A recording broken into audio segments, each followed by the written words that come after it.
મધ્યપ્રદેશમાં દૂષિત પાણીના કારણે અનેકોના મોતની ઘટનાએ સમગ્ર દેશને હચમચાવી નાખ્યો છે। ત્યારે આ પ્રશ્ન થવો સ્વાભાવિક છે કે આપણા ઘરમાં આવતું પાણી શુદ્ધ છે? આજે આપણે ગાંધીધામના સાપેક્ષમાં આ વિષયની તપાસ કરશું। હું છું સંદીપ દવે ફ્રોમ ગાંધીધામ ટોક્સ। માત્ર સમાચાર નહીં, તે પાછળનું વિશ્લેષણ પણ। ગાંધીધામ આદિપુરની દૈનિક જરૂરિયાત 35 થી 40 MLDની છે, જે પાણી ટપ્પર ડેમથી વરસામેડી પંપ અને ત્યાંથી રામબાગ સંપ સુધી આવે છે। રામબાગ સંપથી 8 ટાંકાઓ અને 8 સંપ સુધી પાણી આવે છે અને ત્યાંથી આપ સૌના ઘરે વિતરિત કરવામાં આવે છે।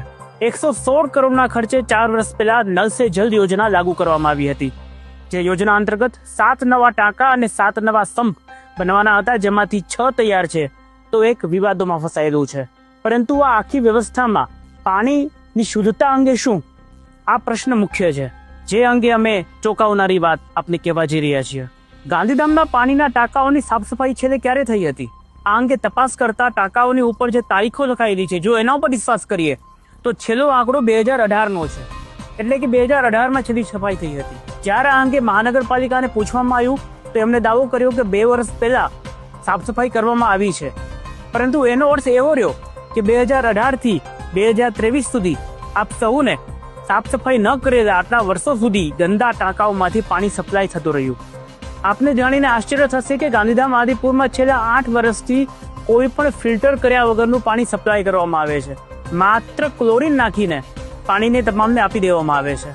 પાણી ટપ્પર ડેમથી જેમ આવે છે એમાં ક્લોરીન મિક્સ કરી એને એવું જ રો આપી દેવામાં આવે છે। જે 8 ટાંકાઓમાં જાય છે, એ 8 ટાંકાઓની સ્થિતિ પણ તમે જોઈ શકો છો। તેમાં પાણી લીક થઈ રહ્યા છે અને સાફ સફાઈ જેવા અનેક પ્રશ્નો છે। ઉપરાંત એની ટાંકીઓ, એની સંપોમાં ગાબડા ભરી ગયા છે, જેના કારણે કચરો વધારે અંદર જાય છે। હું અત્યારે ઉભો છું સેક્ટર 4માં આવેલા પાણીના ટાંકા ઉપર, અને અહીં જે સંપ આવેલો છે તેમાં છે ગંદુ, ડોહરું, લીલાશ અને ફીણ ભરેલું પાણી, જેને જોઈને તમને પીવાની વાત તો જવા દો, તેનો ઉપયોગ પણ નાવા માટે પણ ઉપયોગ કરવા કદાચ તમે નહીં ઈચ્છો।